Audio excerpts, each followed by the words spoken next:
Hoje, atenções centradas em Gouveia, entre o Carnaval da Serra e a Festa do Queijo, com base no Salão Nobre da Câmara Municipal. E com a equipa TSF, Susana Proença, José Alvarez, Carlos Adelino e João Manuel Alves. Gouveia fica no lado norte da Serra da Estrela. 16 mil habitantes dão vida a 22 freguesias deste concelho, um dos 14 do distrito da Guarda. Chega-se aqui a um dos corações da interioridade, ou pela Guarda IP5 Celurico, ou pela A1 IP5 Celurico, ou por um dos muitos caminhos que a nossa imaginação pode trilhar para chegarmos cá. Para nós, os urbanos mais urbanos, encontrar o caminho e percorrê-lo permite fixar os olhos no granito, no verde, na amabilidade das pessoas que nos indicam a melhor forma de chegarmos onde queremos. Caminhos que foram percorridos em ambos os sentidos por gente ilustre, de que Virgílio Ferreira e Abel Manta são os nomes mais emblemáticos. Ainda para nós, urbanos mais urbanos, quando se fala de queijo da Serra, facilmente somos induzidos em erro de que há um só queijo da Serra. A mais pura das mentiras, feita de equívocos vários. Porque à volta da Serra da Estrela há queijos mil, variações de uma mesma matriz, em que os sabores e as texturas representam o resultado de artífices que dão o seu cunho pessoal ao fabrico de cada queijo, cada um uma peça única, resultante do passa-palavra dos tempos e gerações. Quando se chega à Gouveia, o enorme cartaz não engana e apela logo à aventura. De resto, uma alegoria à aventura de quem ao longo dos anos teimosamente resiste em ficar. E mais do que isso, luta para que as coisas, isto é, a vida, fique mais leve e escorreita, para que os mais novos fiquem e não cumpram o destino de partida como tantos outros no passado. Gouveia, capital da aventura. O desafio está na nossa natureza. Que natureza e aventura são afinal estas? Bom dia, Dr. Álvaro Amado. O senhor preside a um município cujo futuro, tal como passado, assenta nesta palavra aventura. Que aventura é esta?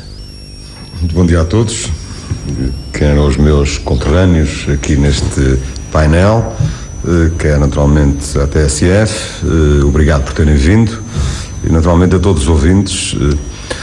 Nós, teimosamente, como disse, e convictamente, achamos que Gouveia já se lhe chamou o Tear da Beira, infelizmente para nós já não é. Mais pomposamente chegou a chamar-se-lhe a segunda Manchester portuguesa, infelizmente para nós já não é, por razões óbvias. Continua a ser uma cidade-jardim, continua a ser um concelho hospitaleiro, continua a ser um concelho de grandes riquezas e, como é costume dizer-se nestas coisas, com grandes potencialidades. O meu objetivo, enquanto Presidente da Câmara e o Executivo que presido, é que foi, logo após termos tomado posse, refletirmos, ponderarmos e entendermos, como entendo, com muita convicção, devo reafirmá-lo, o seguinte: terras como Gouveia, seja no contexto nacional, seja num contexto europeu, porque é na globalização, no mínimo europeia, em que nós temos que nos situar cada vez mais, tem que procurar um nicho especial de mercado. Eu não quero usar uma linguagem muito economicista ou muito tecnocrática, como muitas vezes se diz, mas procurar um espaço, um novo espaço, nestes novos mundos, nas novas coisas que surgem. E percebemos que o nosso espaço tem que estar, como eu costumo dizer, de uma cidade com um casamento muito feliz com a Serra da Estrela. Gouveia sempre foi, sempre teve, e espero que continue a ter esse casamento feliz com a Serra, e enquanto cidade da Serra tem que procurar um espaço novo. Não quer dizer que nós não queiramos ter as boas empresas ligadas a setores tradicionais, de maneira nenhuma. Não quer dizer que não tenhamos uma vocação industrial, mesmo até em termos laborais é verdadeiramente notável. Eu costumo dizer que isso é um grande capital de Gouveia, mas o que é facto é que há que procurar outros caminhos. E eu digo ainda hoje, muitas vezes entre amigos, que se perguntarem ao Presidente da Câmara, se os jornalistas, se os meus amigos me perguntarem Senhor Presidente, diga uma só palavra, e se me proibirem de dizer outras, se me obrigarem a dizer uma só palavra que defina o futuro de Gouveia, eu digo turismo. Mas se me disserem, se me autorizarem a dizer mais palavras, eu digo, mais 3 palavras. Eu digo turismo desportivo, turismo da natureza, turismo cultural. Eu acrescento-lhe outras palavras à palavra turismo. Tudo isto para dizer que a nossa opção estratégica claramente definida é essa. E por isso é que ousamos, eu penso que é o termo, dizer que queremos ser a tal capital da aventura, porque o desafio está na nossa natureza, está na nossa localização estratégica, no tal casamento feliz com a Serra. É claro que nós temos outras grandes catedrais, para além da nossa natureza, da nossa localização geográfica.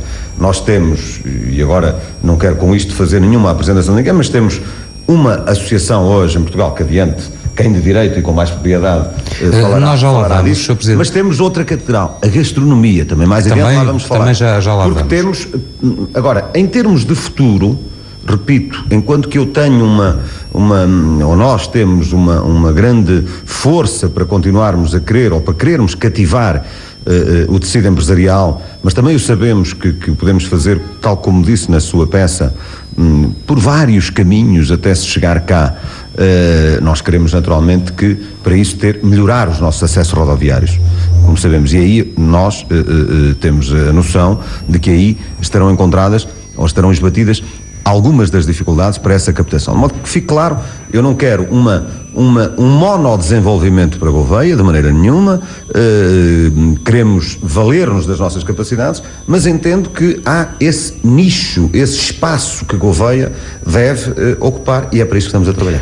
José Guerrinho, o senhor é historiador, é um homem interessado pelas coisas da história. Como é que olha para esta palavra, a palavra aventura? No fundo, viver aqui ao longo dos séculos terá sido uma aventura para quem aqui esteve, terá sido também uma aventura para quem partiu, uma aventura para quem se atreve a regressar, mas também este desafio de uma nova aventura que tire partido dessa natureza, algumas vezes madrasta, para quem ao longo da história e dos séculos aqui tem vivido. É possível fazer a ponte via esta palavra aventura entre o passado e o futuro? Evidentemente que, como a própria história nos ensina, vem nos livros, a história ajuda-nos a conhecer o passado, prepara-nos para o presente, ajuda-nos a construir o futuro. Portanto, são chavões que nós lemos nos bancos da escola e que vão de encontro aqui a Gouveia. Eu digo que Gouveia não é uma terra de aventura, é uma terra também de venturas, portanto, venturas do passado, e esse passado vai-se repetindo, e como disse o Sr. Presidente da Câmara, vai-se repetindo de tal forma que, eu digo, continuamos a ter a Serra. Portanto, e é a Serra, de facto, que gravitaram os lanifícios, evidentemente, que tiveram o seu apogeu já a partir do século XV, e hoje em dia, evidentemente, temos uma indústria diferente, não a indústria dos lanifícios que nos deu a Serra, uma vez que era com as próprias águas da Serra que as fábricas iam produzindo, mas a Serra continua-nos a dar outras riquezas que são inesgotáveis. Dá-nos, de facto, essas aventuras desportivas, essas aventuras gastronómicas, essas aventuras turísticas, mas também nos diz que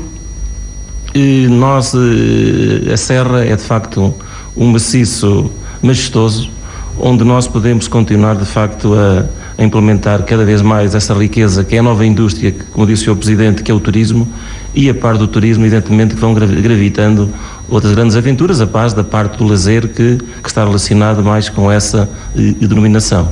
Esta palavra aventura sobrevive teimosamente lá nos confins da Serra. Casais são pequenos lugares isolados onde se fabrica o queijo da forma mais ancestral, onde se cultiva também o leite. Neste momento sobrevivem 2 casais. Este que neste momento a jornalista Susana Proença visitou tem energia solar, uma modernice que alimenta o único frigorífico, demasiado escasso para as necessidades. A Dona Maria da Conceição até preferia vender o leite do que fazer queijos, mas faltam-lhe o transporte e os acessos. Por isso, não lhe resta outra alternativa Quando desaparecer, a arte vai-se com ela. Sim, que isto de vida de pastor é vida negra, como diz, valha-nos, apesar de tudo, não Deus, mas o telefone. Aqui só há 2, aqui e outro com a Jale, mas já tudo vende leite. E eu não vendo porque não tenho transporte, porque senão também o vendia, porque isto dá muito trabalho. E às tantas, se ele calha mal, a gente não fica sem nada. E pronto, e não vendo porque não tenho transporte para levar o leite e a caminhonete não passa cá, porque senão vendia. As coisas estão todas difíceis e a gente vai se remediando conforme possa viver melhor, com menos trabalho. É mais garantido o dinheiro, é? Claro que é mais garantido o dinheiro, não vem sem trabalho nenhum, isto dá muito trabalho. Como é que se faz o queijo? Olha, é preciso ordenhar as folhas, depois deita-se a colher, fazê-lo, e depois até aquele que se escura dá muito trabalho. É preciso virá-lo, é preciso lavá-lo, quer limpeza, porque se não tiver limpeza, está tudo estragado, assim como as mais coisas. E depois corre o risco de às vezes não correr bem. Claro. Olha, logo agora este vento, isto tudo dá cabo dele. Criou o tempo mais macio, vai tempo muito áspero para ele. E depois vendeu a quem? Eu tenho vendido para Gouveia. E ele lá é vendido naquelas casas tradicionais? Sim.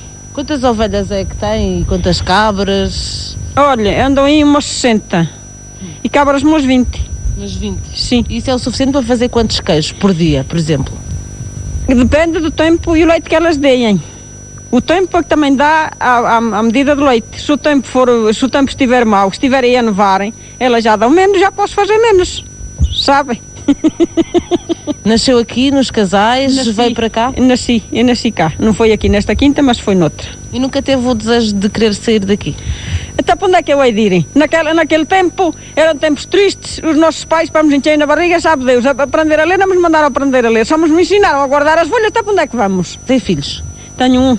E os seus filhos? O meu filho está para Fulgozinho. Qualquer dia vai-se embora para a Suíça, porque costuma para lá ir. Não vai haver continuidade aqui nos Casais? Isto, e acabando os que cá estão, que venham cultivar os donos, da maneira que estão as coisas. As coisas da vez melhorarem, cada vez estão piores. Antigamente era o mercado livre, a gente vendia, pronto, ia à feira, vendia-se até hoje. A gente não pode vender o borrego sem se passar uma guia. Para se ir para a feira é a mesma coisa, até como é que a gente pode viver? Até que se acaba por acabar com tudo, só fica o grande e o pequenito acaba com tudo. Olha, mantenho-me aqui porque o meu marido tem cá a sorte, que isto é da parte do meu marido, porque senão também não queria saber disto. Se fosse de renda não queria saber disto. Se calhar mais cedo ou mais tarde acaba por ficar abandonado. Pois acaba. Penso que eu de cá balando que acaba por ficar desabandonado, como estão aí alguns. Quando é preciso tratar de algum problema em Folgozinho, em Gouveia, como é que é telefonar para lá, graças a Deus que ainda veio telefone. Para a gente telefonar para mandar vir o carro para ir. É dura a vida de pastor, é negra.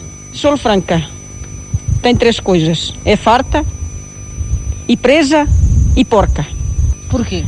Há queijo, pronto, a gente precisa um bocadinho de carne, também a tenho. Com licença, há estrume, para a gente tentar às terras, para cultivar o renovo. É a presa, que a gente quer ir dar um passeio e temos os animais para tratarmos deles. E é porca, porque às tantas a gente anda suja sem às vezes fazer conta.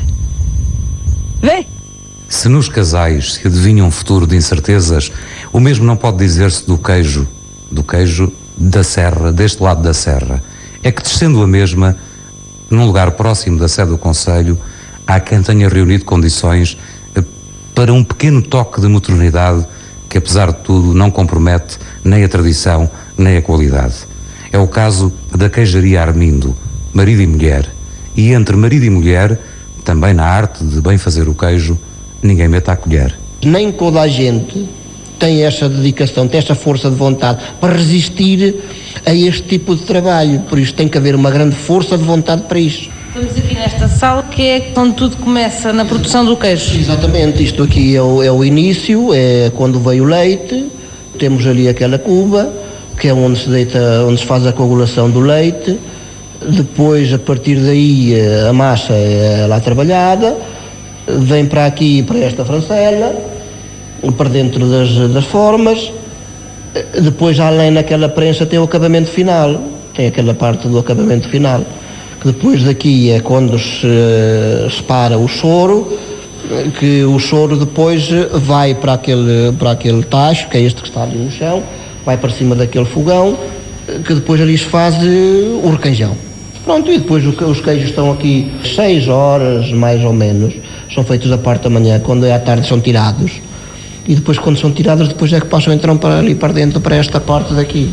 Portanto, esta sala, que é a sala de lavagem, onde se lavam aqui os queijos, onde a gente cuida da roupa que pertence ao queijo.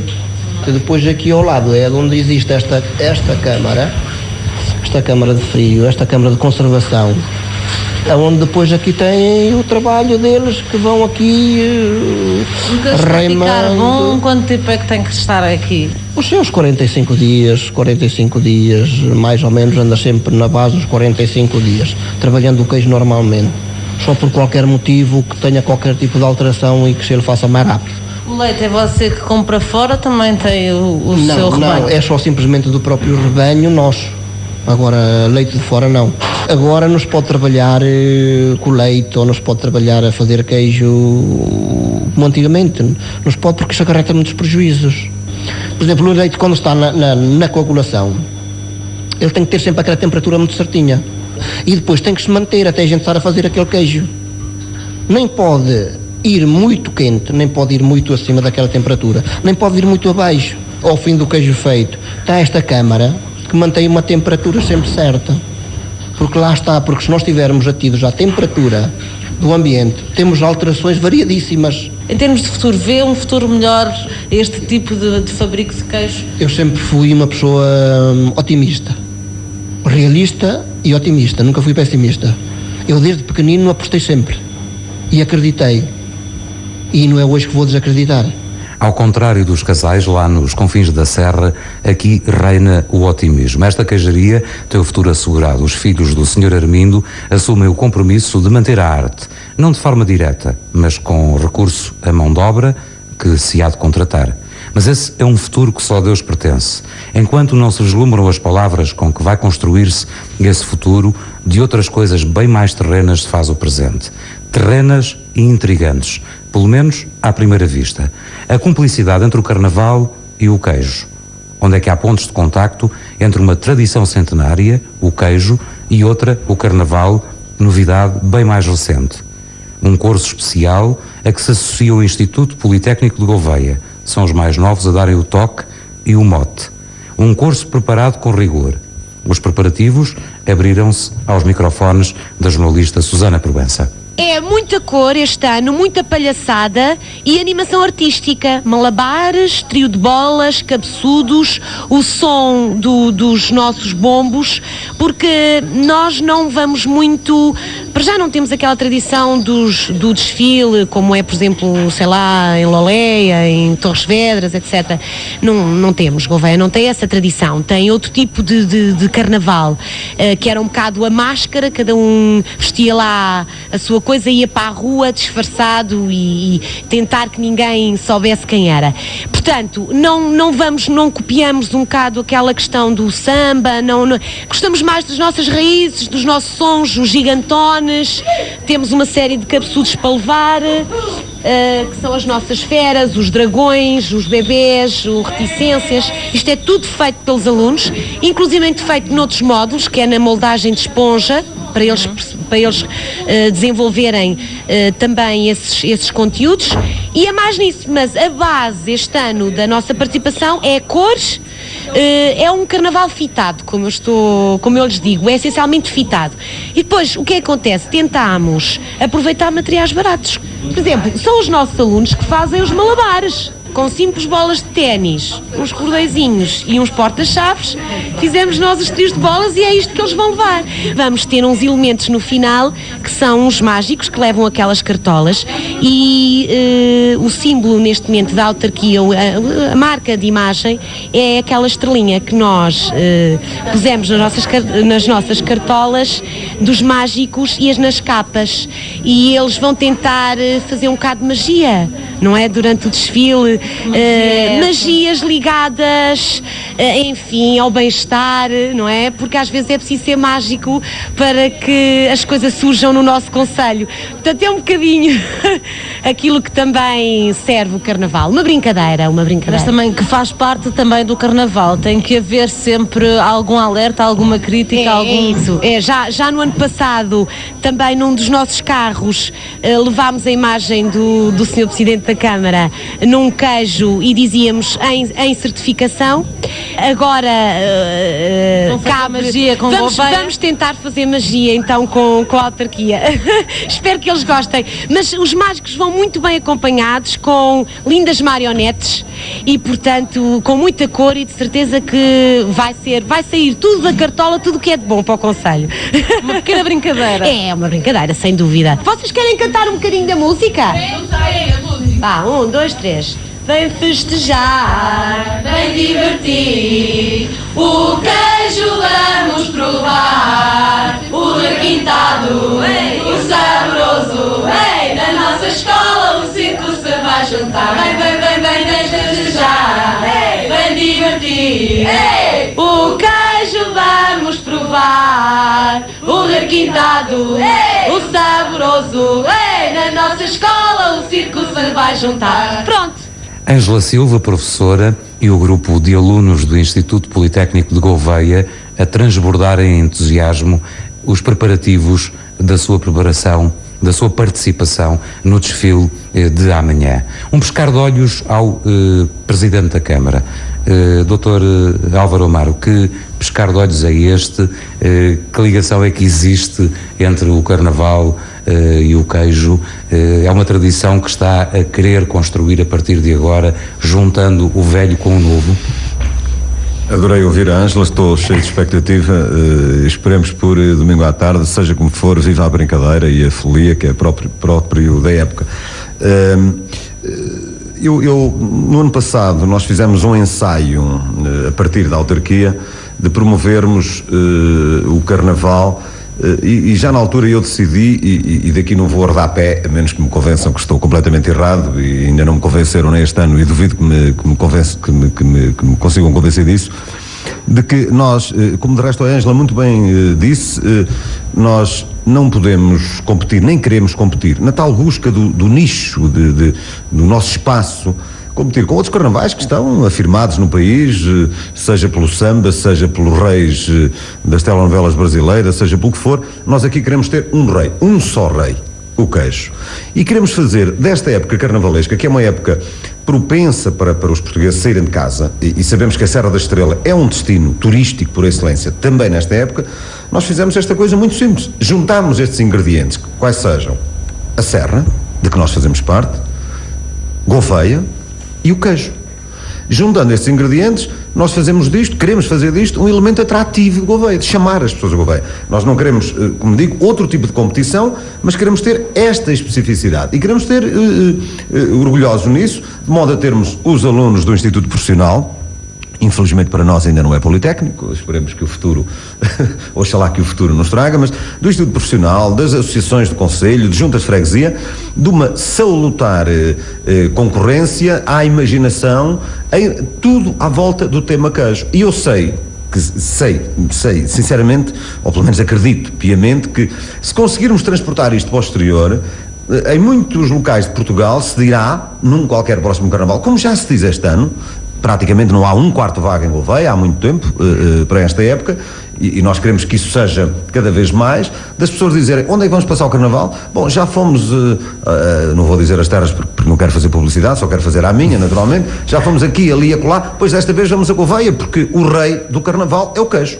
E tem esta particularidade, de modo que eu espero, este ano já há muito mais carros a desfilar, e é apenas com recursos locais, somos só nós, e naturalmente com a música, com o divertimento, até que há de chegar o dia, espero eu, que os autarcas, os presidentes de juntas, aqueles que têm menos condição, menos propensão para se divertir, sejam eles próprios impelidos a desfilar nos carros. Eu espero que o futuro aponte para aí. Um futuro feito com queijo rei momo, rei do Carnaval, um rei com um sabor especial. Mas a verdade é que não há queijo se não houver pastor. Neste lado da serra ainda há alguns que, na solidão do frio e da neve, ou à torreira do calor, cuidam dos seus rebanhos. Ato infinitamente solitário, ao mesmo tempo, para o nosso imaginário, pintalgado com as cores do infinito que nos rodeia. Mas a palavra poesia confronta-se com a dura realidade, muito diferente, quando José Pinto, 47 anos, explica o que faz em discurso direto. Olha, foi logo de pequeno que eu comecei a andar nisto. Já o meu pai tinha. E gosta de fazer isto? Às vezes não é por muito gosto, mas não tenho outro emprego melhor, não é? Não aprendeu outra profissão melhor. Isto é mau com hoje, ninguém quer este trabalho. Tirado destes mais velhos, novos, ninguém quer. E que horas é que começa o seu dia? Olha, ainda me levanto quase quando noite e qualquer torna a arrumar este trabalho quando noite, essa é a vida. Como é que ganha o seu dinheiro? Vendendo o além? O além, isso além de barriga. Além, isso também, isso pior ainda. Parece pouco e barato, que não dá, qualquer dava a dada para cortar, mas ninguém se dedica a isso, que não dá. E como é que é viver assim, acaba por ficar um bocado isolado? Isolado e muito. Isto aqui, a localidade que temos mais perto é Fogozinho.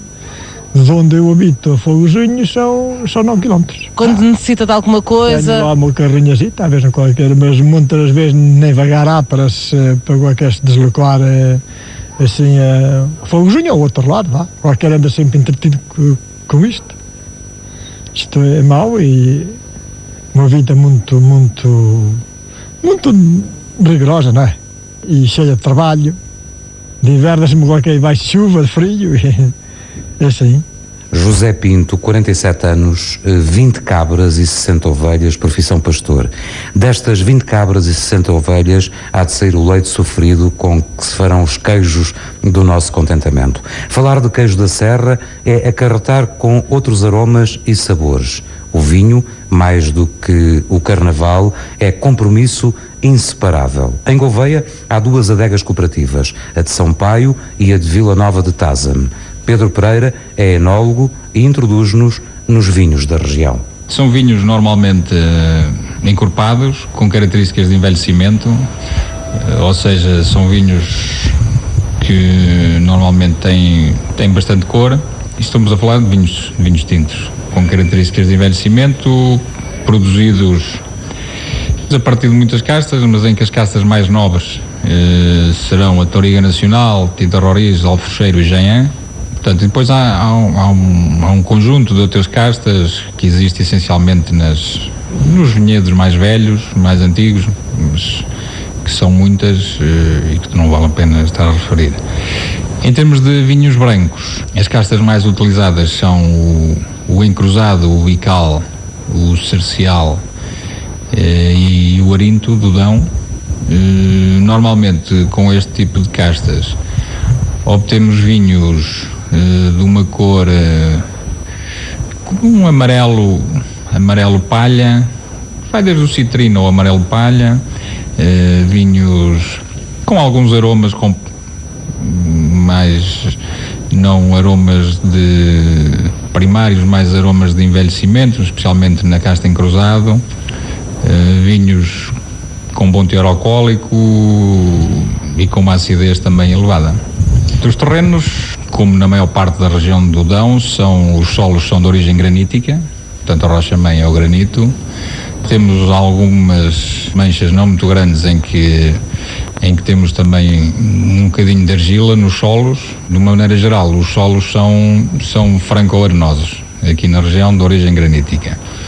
Há uma boa relação entre solo, casta, o clima também, solo, casta, não casta diretamente, porque mais porta-enxerto, que é o que está no solo em concreto. Há uma boa relação que vem sendo afinada, vá lá, ao longo dos anos. Vinhos encorpados, vinhos do Dão, sabores que irradiam do granito que segura e alimenta os vinhedos. As 2 adegas apostam na qualidade e na divulgação. Quando estas estiverem completas, o vinho será mais caro porque mais precioso. Sr. Presidente, este é mais um nicho de mercado, é mais um nicho com que se vai construir a palavra futuro? Não tenho a menor dúvida sobre isso. De resto, trata-se de um produto agrícola que tem, de um modo geral no país e também aqui entre nós, que pertencendo à região do Dão, temos, é bom que se saiba, a chamada sub-região da Serra da Estrela, para a qual Gouveia, o Concelho de Gouveia, tem de facto um contributo fortíssimo, seja por via das duas adegas, como foi referido, como também dos chamados produtores engarrafadores com quintas que produzem vinho de altíssima qualidade. É, manifesta e objetivamente, um produto importantíssimo no contexto da economia local. Queijo e vinho. E a comida? Gastronomia é uma palavra que fica para os sabores apurados de uma zona. Sr. Albertino, o senhor é um artista na confecção destes petiscos, desta gastronomia. Que gastronomia é esta que marca a diferença em relação ao resto da Serra? É uma comida com qualidade e que é outra comida diferente de outro restaurante qualquer. É uma comida tradicional que com... Assenta exatamente em que essa comida? Que comida é essa? Que pratos são esses? Temos de entrada nossos pratinhos que é de início a morcela e a chouriça. Depois temos a sopa de mouro. A sopa de mouro. O que é a sopa de mouro? A sopa de mouro é uma sopa feita em couve e carne e que leva ao mouro, que é o enchido. Leva aquele mouro que dá o sabor e que nós chamamos de sopa de mouro. Depois temos vários pratos, que é o arroz de cabidela de coelho, o cabrito assado com batata alourada, a vitela com champignons, o javali com feijão e leitão albertino. Temos outros vários pratos, outros que se chama a galinha velha de 100 dentes, com a chouricinha de bofe e com recheio de presunto. Galinha velha sem dentes, porque as galinhas não têm dentes. Quer dizer que ela é mais terra do que as outras galinhas velhas? É uma galinha diferente de outra galinha qualquer. Só que estando provando é que se pode dizer a qualidade. E depois temos as nossas sobremesas e vários pratos que a gente...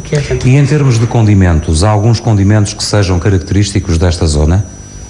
Sim. Esses pratos de que me falou são preparados com especiarias aqui da zona? Sim, sim. Que especiarias são essas? Que condimentos são esses que enriquecem o sabor desses pratos? E tudo isso vai muito da qualidade das carnes, não é? Isto é um restaurante que, de toda a qualidade de carne, sou eu que a compro em vivo, sou eu que a meto no matador e sou eu que a fabrico. Além disso, só na qualidade é que se pode manter esse sabor e essa qualidade em carnes. Tanto quanto sei, há excursões organizadas para virem comer esses pratos e essas especialidades. Sim, sim. Isso é por marcação? Sim, só com marcação. E a divulgação dessas preciosidades que acaba de explicar e das quais nos acaba de falar, como é que é feita? Como é que o senhor divulga? Como é que conhecem a sua arte? Isto é... Os clientes passam a palavra? Os clientes telefonam a marcar as suas excursões. Mas como é que eles sabem que o senhor existe? E essas coisas tão boas de que o senhor falou, que a esta hora já me abriram o apetite. E a qualidade dessas coisas vieram gostaram, vieram a primeira vez gostaram, agora já não é preciso mais nada. O passa-palavra? O passa-palavra. Tem concorrência? Tenho. Tem? A concorrência é tão boa como aquilo que propõe? Tem respeito pelos seus concorrentes? Aqui na zona há a tradição de fazer boa comida? Só que isto é uma coisa muito importante que não é que enquanto eu for vivo é natural que o meu restaurante seja diferente de outro restaurante qualquer. Porque é muito importante, é que eu não compro, eu não arranjo não arranjo carne nenhuma no meu restaurante sem ser eu a comprá-la em vivo, sem ser eu a arranjá-la. É de facto, sai-me do corpo, trabalha-se muito, mas isto tem outra diferença qualquer. É que eu não compro uma grama de carne a ninguém, sem ser eu a comprar, sem ver o animal e sem arranjar. Tudo isto tem valor. Por entre sabores e aromas se fez a primeira parte da aventura deste Terra a Terra. Em Gouveia há cerca de 2.000 jovens com menos de 15 anos, que fazem da música conduto para o futuro. Foi esse o ambiente descoberto pela jornalista Susana Proença na Filarmónica Moimetense, uma banda com uma idade de respeito, 125 anos, e uma escola de música onde se cozinham os dias que estão para vir. A escola de música funciona em duas vertentes. A primeira vertente de ingressão da coletividade da banda, e outra mesmo aberta à população, quem quiser aprender mesmo só teoria. Como é que se faz a seleção de quem é que entra, quem é que não entra, quais são os requisitos? Basta o gosto pela música? É importante, mas só que nestas coletividades temos falta de elementos, temos que aproveitar todos, não é? Esses são dois dos mais adiantadinhos que temos. É o Carlinhos, não é? Que idade é que tu tens? 9 anos. Entraste aqui na banda porquê? Porque eu gosto de música. E é o André. Qual é o instrumento que tu estás a tocar? Explica-me lá. É fliscorno, só que quando já souber tocar melhor vou passar para trompete. Eu soube que vais participar numa festa? É sim, eu ainda não estou muito bem desenvolvido, mas se continuar a estudar bem, pode ser que ainda saia para a festa. Estes acabam por ser um pouco o futuro da música aqui nesta zona. Sim, são eles o futuro, não é? E se não houver ingressão, acho que é como uma escola qualquer, não é? Se não houver continuidade, as coisas acabam por morrer, não é? Maestro Carlos Lopes, batuta de um concerto que nasceu numa fábrica em que os operários e o patrão se juntaram a uma só voz, com vários instrumentos, para, nestas notas que duram até hoje, desenharem também um pouco do passado e do presente, quem sabe do futuro. José Garrinha, este tipo de atividade, como são as bandas filarmónicas e as escolas de música, podem ser um bom conduto para os mais novos. Tão poucos eles são no tecido social deste concelho, para eles se sentirem parte integrante de um futuro também que lhes passa pelas mãos, pela música, pela expressão da arte? Evidentemente, quer a música, quer outras atividades, certamente ao terem calcorreado ou calcorrearem o nosso concelho, evidentemente que se evidencia a parte musical. E essa parte musical, como aqui bem notamos com a banda de Moimenta, surgiu também aqui em Gouveia já em 1863 com a banda Cidade do Terpe, ao mesmo tempo que se começaram a funcionar as festas do Senhor do Calvário. Depois, com a República, aparece a banda Boto Machado, que é hoje a banda de Gouveia, depois vai até Vila Nova, vai até Rio Torto, também com as suas filarmónicas. Isto só para dizer que, de facto, a grande escola musical, sem dúvida que passa por essas filarmónicas e também por escolas de música, quer oficiais, quer privadas, que vão gravitando aqui pelo nosso concelho. Portanto, evidentemente que isso a nível social é uma componente, como o passatempo livre das pessoas, evidentemente das mais procuradas e de facto aquelas que mais devemos repercutir nos nossos jovens. Dr. Álvaro Amaro, porque temos muito pouco tempo para terminarmos esta primeira parte do Terra a Terra, esta situação de haver uma população jovem relativamente pequena comparada com o número de habitantes do concelho também o preocupa? Claro, acho mesmo que é o que tem que ser a nossa maior preocupação, na medida em que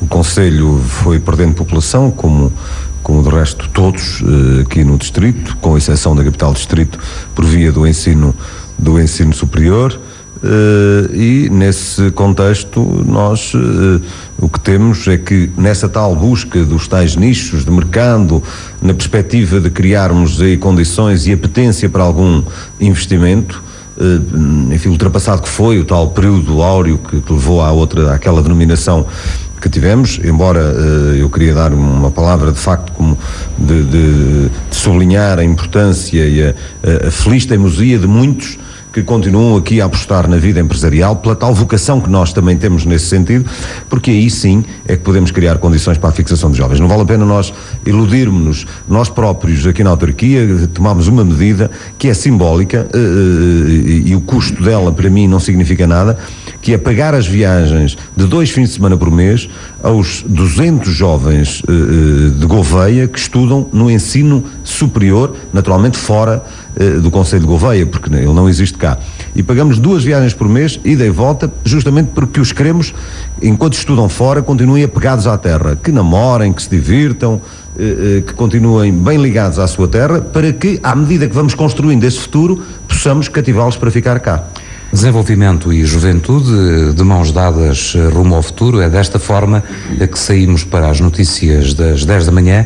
Voltaremos logo a seguir aqui à Câmara Municipal de Gouveia para a segunda parte do Terra a Terra deste sábado, dia 21 de fevereiro.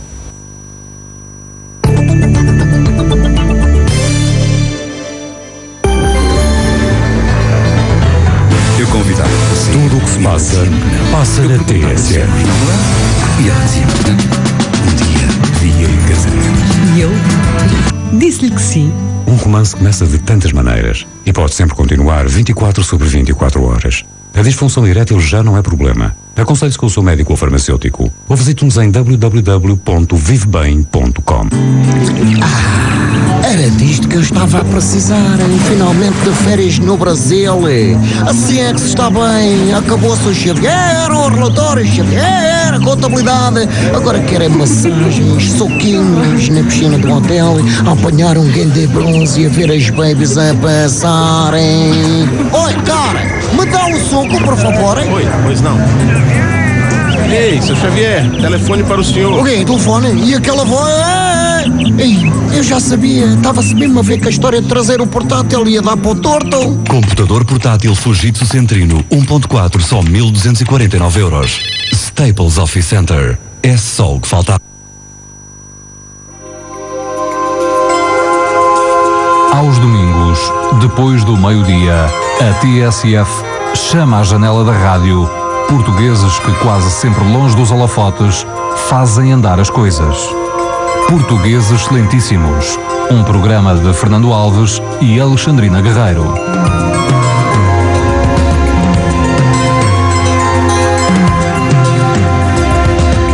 TSF, a paixão da rádio. A Superliga na TSF. Este sábado, Futebol Clube do Porto, Vitória de Guimarães.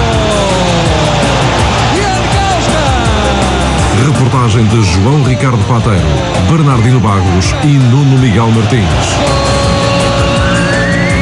Futebol Clube do Porto, Vitória de Guimarães. Edição especial este sábado, depois das 9 da noite.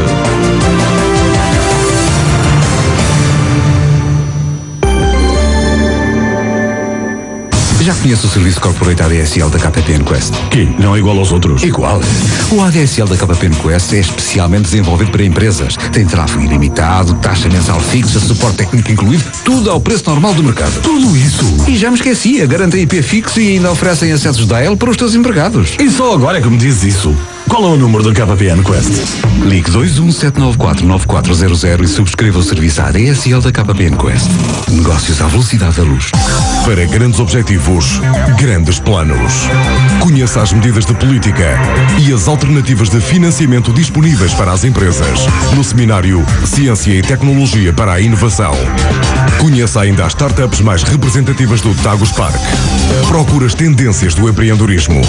Venha ao encontro da inovação. Com o apoio do Prime e APMEI FEDER. Dia 10 de março no Tagus Park. Inscreva-se em taguspark.pt. Noticiário Económico. As PMEs e empresários em nome individual têm agora uma oportunidade única de renovar a frota de veículos comerciais. A Fiat, segunda marca de veículos comerciais mais vendida na Europa, é agora a primeira marca europeia a oferecer 5 anos de garantia ou 160 mil quilómetros em toda a gama de comerciais. Comerciais Fiat, mais dimensão para o seu negócio. Uma oferta dos concessionários Fiat até 31 de dezembro. O despertador não tocou.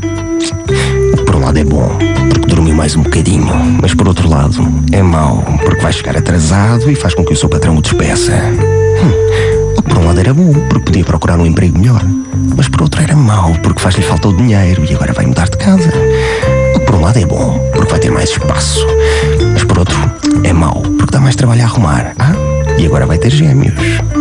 Que por um lado é bom porque vai ter o dobro da alegria, mas por outro é mau porque vai ter o dobro do trabalho e vai ficar sem tempo para mais nada. O que por um lado é bom porque não pensa no que não deve, mas por outro é mau. Pessimista ou otimista, o Universal Allianz é para si.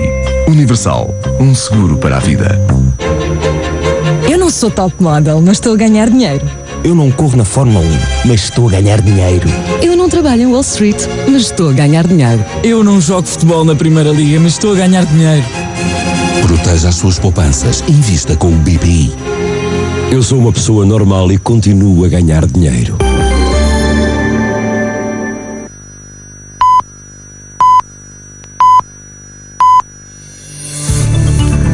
Nove e 58, 8 e 58 nos Açores.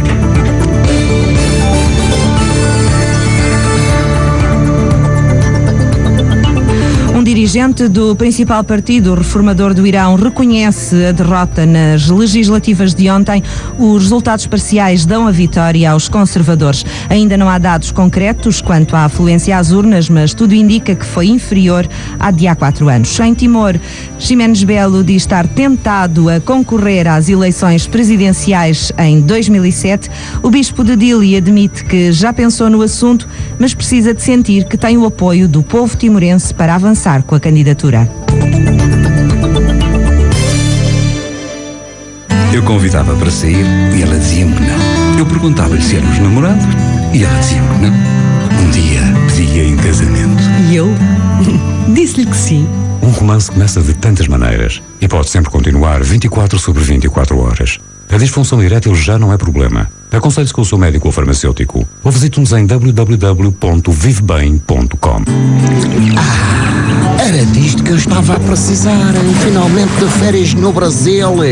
Assim é que se está bem. Acabou-se o Xavier, o relatório Xavier, a contabilidade. Agora querem massagens, soquinhos na piscina do hotel, a apanhar um grande bronze e a ver as babies a passarem. Oi, cara, me dá um suco, por favor. Oi, pois não. Ei, seu Xavier, telefone para o senhor. Ok, telefone. E aquela voz? Ei, eu já sabia. Estava-se mesmo a ver que a história de trazer o portátil ia dar para o torto. Computador portátil Fujitsu Centrino 1.4, só 1.249 euros. Mais valia essa em que agora dá-se precisamente o inverso. Portanto, agora são outros que vêm até nós. Virgílio Ferreira foi um ícone vivo de Gouveia, de Melo mais propriamente dito, mas também, obviamente, do concelho. Enquanto vivo, Virgílio Ferreira colocou esta zona no centro do país ou passou um pouco ao lado das suas origens? Quem esteve aqui e continuou aqui, vendo de longe o seu percurso, sentiu que esse percurso retratava as suas origens ou que se afastou delas, regressando apenas na ponta final da sua vida? Eu digo que nunca deixou as origens, portanto, isto está retratado nas suas obras. Nas suas obras, mas pergunto-lhe, enquanto cidadão. Enquanto cidadão. Portanto, como é que quem estava aqui olhava para esse Virgílio Ferreira? Eu também tive o privilégio de o conhecer pessoalmente, portanto, eu fui durante muitos anos presidente da Escola EB23 de Gouveia e nós procuramos sempre por trazer-os da nossa terra à nossa terra, portanto. E tive esse privilégio de trazer Virgílio Ferreira, convidado por mim, e a esposa à biblioteca da escola.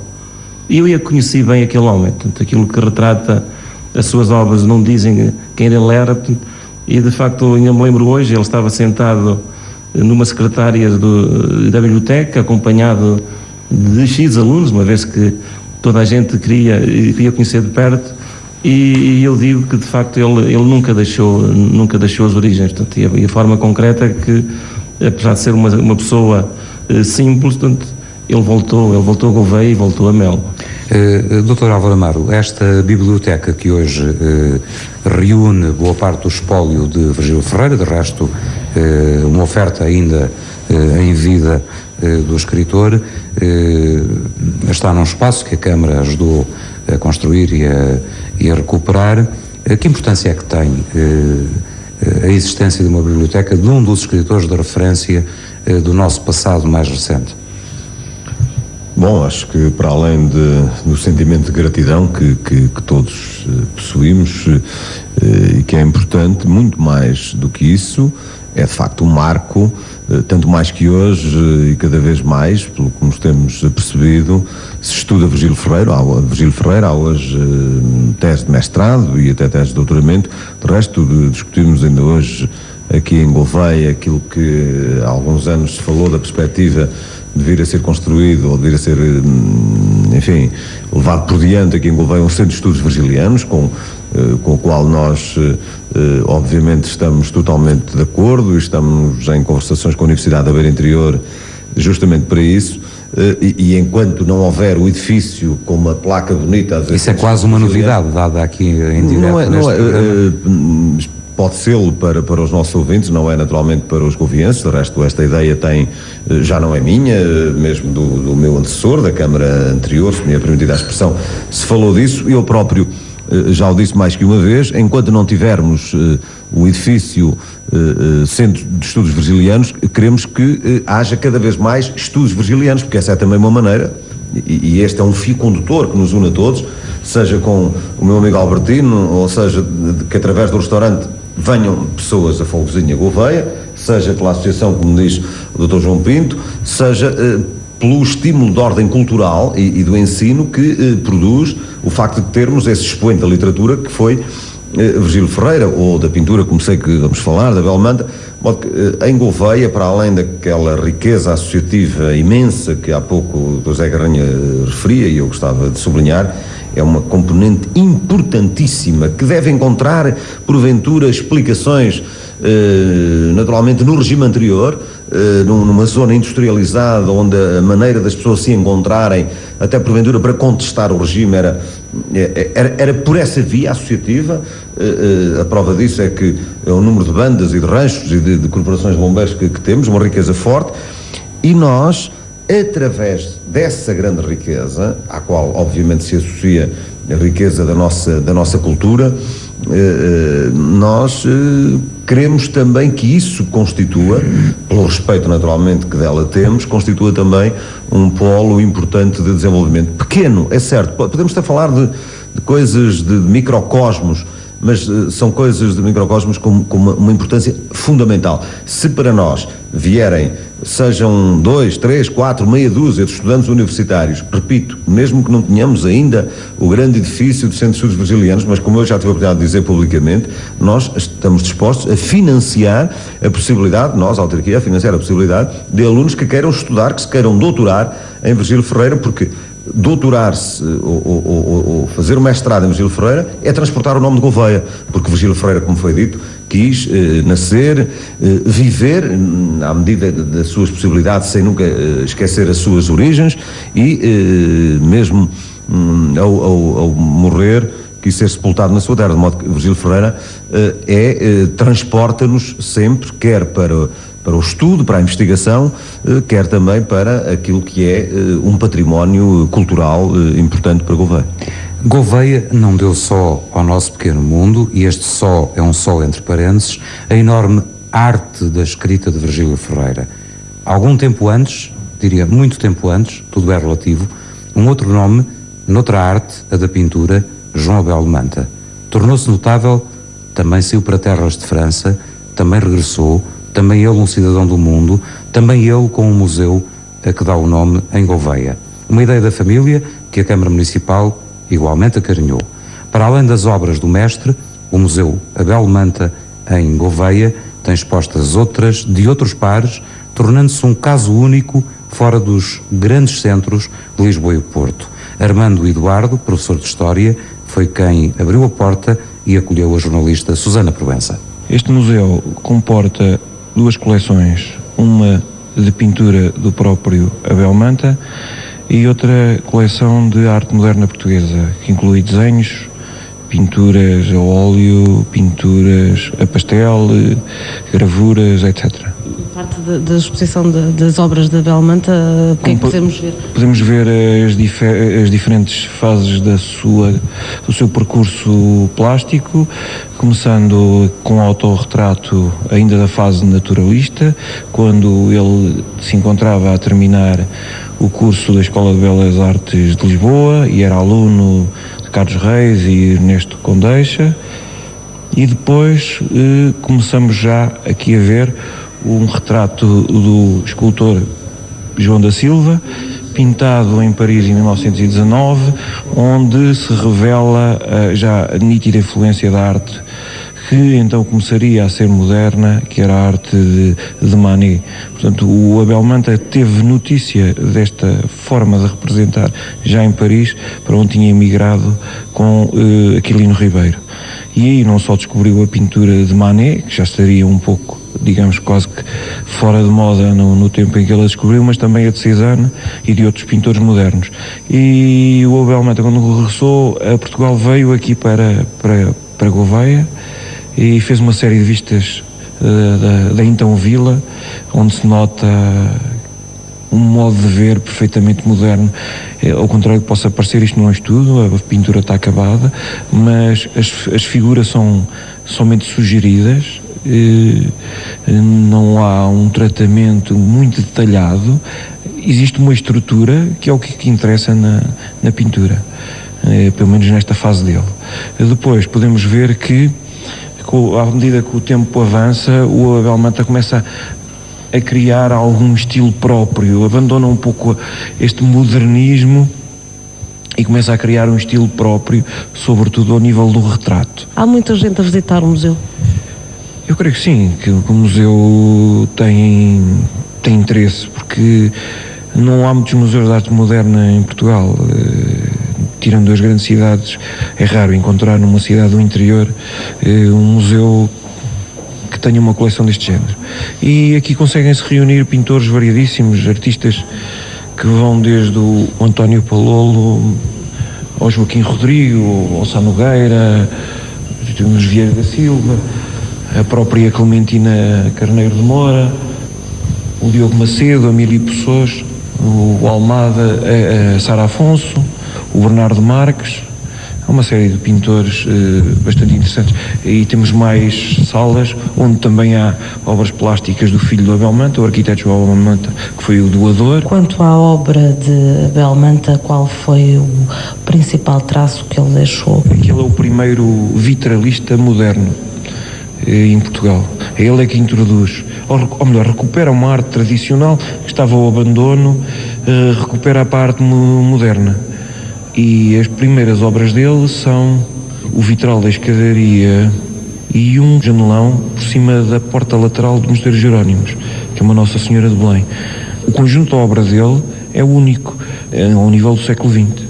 Virgílio Ferreira e Abel Manta, dois filhos de Gouveia que ultrapassaram os limites serranos e com o seu engenho e sobretudo com a sua arte tornaram o mundo em que vivemos mais belo. Um mundo que hoje não é tão belo quanto as artes de Virgílio Ferreira e Abel Manta. Desafios mil se nos colocam pela frente, nomeadamente os chamados desafios da Europa. Dr. Álvaro Amaro, este desafio europeu é um desafio que se coloca também às pequenas comunidades, no sentido de que elas podem beneficiar desse desafio, no sentido de fazerem parte da grande casa comum da Europa. Como é que Gouveia se coloca no epicentro de um espaço que está em mutação, que está em alargamento, que vai ter novos países, novas gentes? Como é que o senhor daqui imagina o futuro de Gouveia nesse grande espaço? Bom, Gouveia coloca-se na justa medida em que se coloca o país, em primeiro lugar, porquanto hoje em dia, quando se fala enfim, o que é uma realidade da Europa, há 25 países com novas centralidades, mesmo no concerto das nações europeias.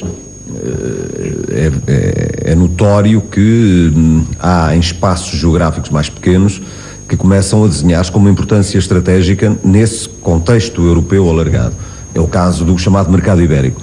E nesse âmbito, penso que quer Gouveia, quer o Distrito da Guarda, se quisermos, e Viseu, toda esta zona chamada Zona das Beiras, pode vir a ter, e deve vir a ter, na minha opinião, uma importância fundamental, porque hoje nós estamos aqui muito próximos do nosso mercado preferencial, a Espanha, que é sistematicamente uma aposta estratégica, como hoje os políticos e bem dizem, não é uma ameaça, tem que ser uma oportunidade.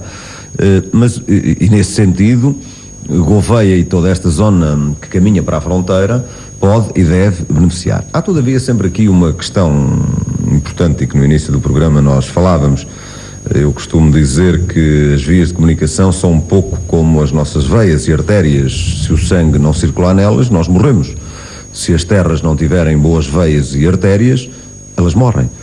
E essa é uma luta com que nós travamos e que eu decidi também encetar, como no passado se fez e como seguramente se há de fazer no futuro, porque à medida que eu vejo o país ter uma significativa cobertura de autoestradas, hoje, é importante referi-lo, e eu ainda ontem o sublinhei num debate com o Ministro da Economia na Guarda, de que é muito importante fazer autoestradas, mas se a elas não estiverem associadas as vias de acesso de algumas vilas ou cidades, então nós poderemos estar por essa via, que é importante, sublinho, mas também a condenar algumas.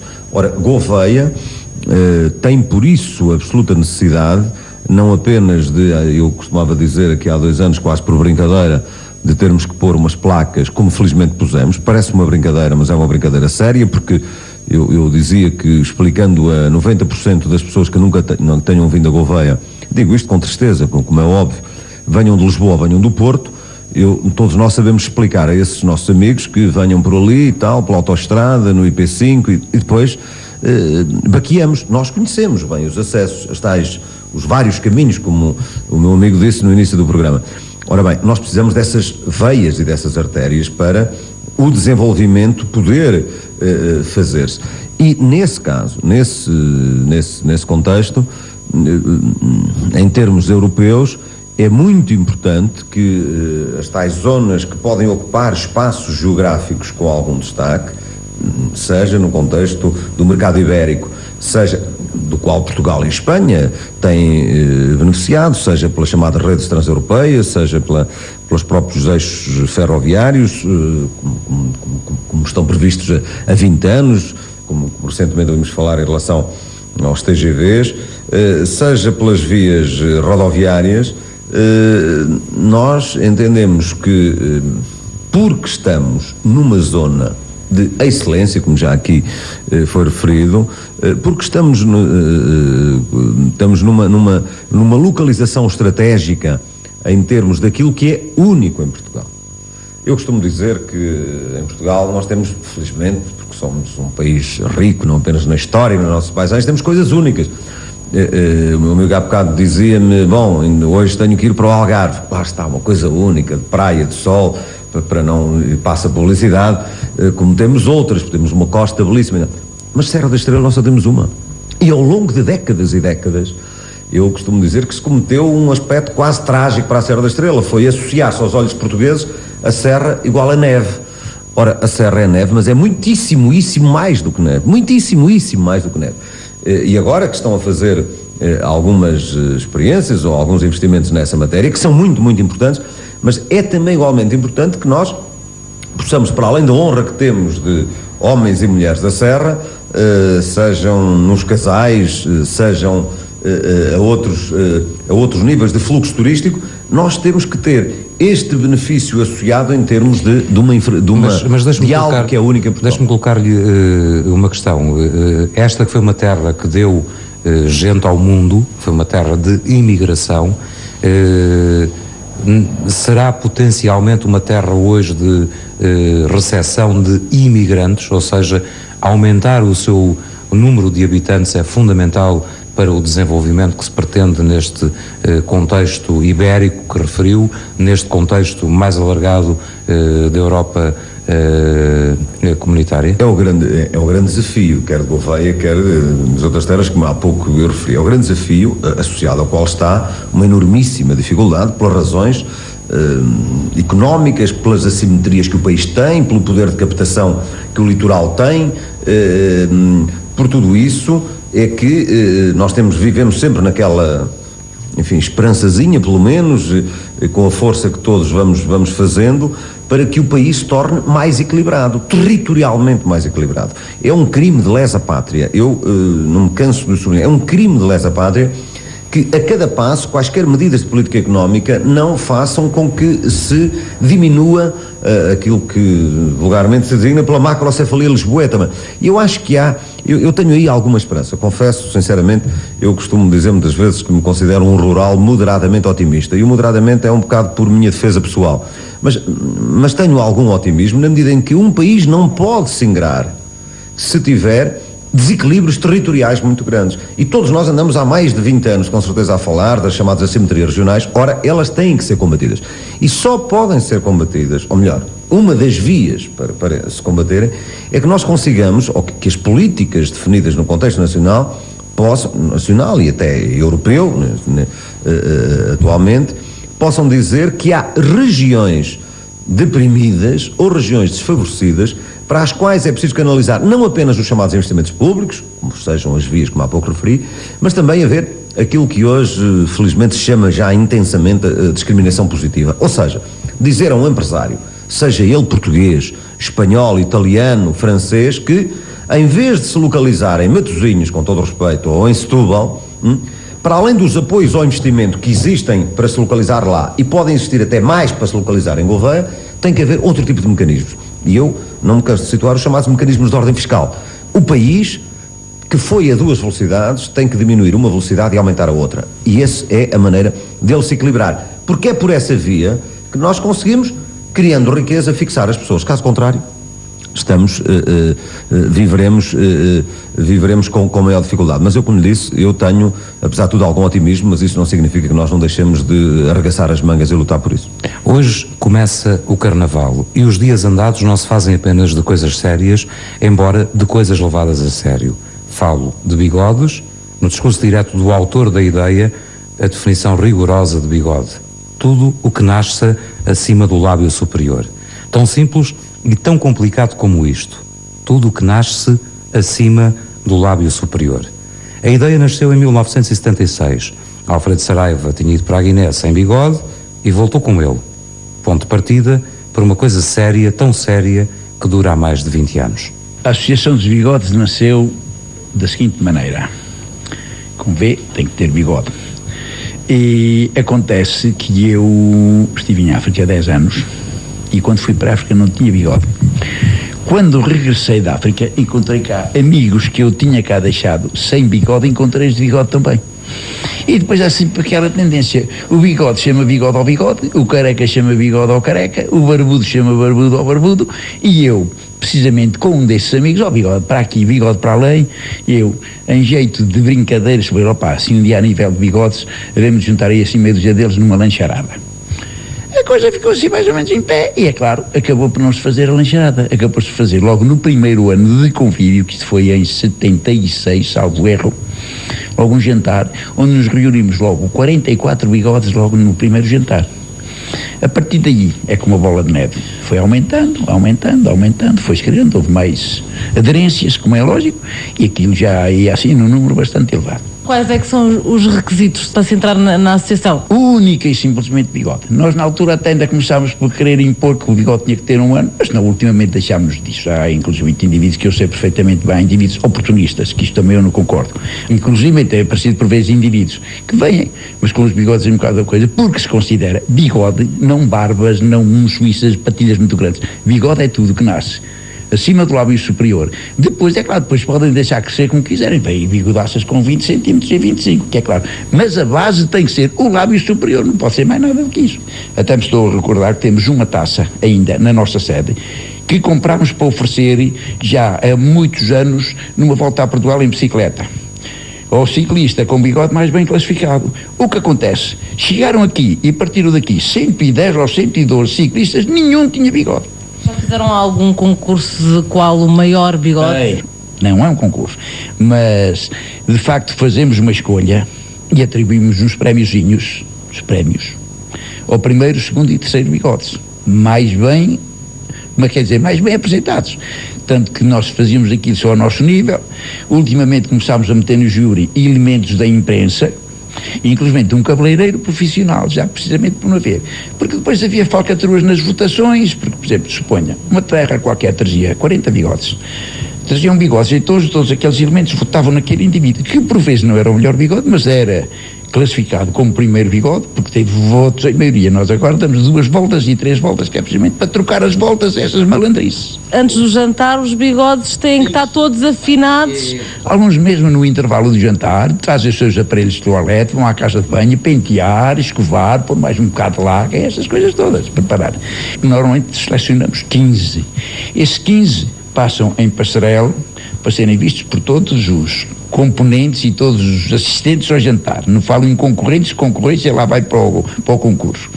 E depois começa-se a selecionar, começa-se a escolher, até que ficam os últimos 3, a quem é atribuída uma salvinha coisa, uma lembrança. Há bigodes e bigodes, taças que ficam por entregar. Quem sabe, quem tem o melhor bigode leva a taça. Rodapé para uma emissão do Terra a Terra da TSF, feito hoje a partir de Gouveia, terras de muitos e de Virgílio Ferreira. Senhor da vida, eu que te dei, a reconheço agora na mão que prendes à minha, na fortíssima vitalidade que por ela passa, silenciosos agora, graves, enquanto entrega à minha proteção, estudas de olhos abertos a verdade das coisas. Rápida a sombra de Virgílio Ferreira, escrita em 1974.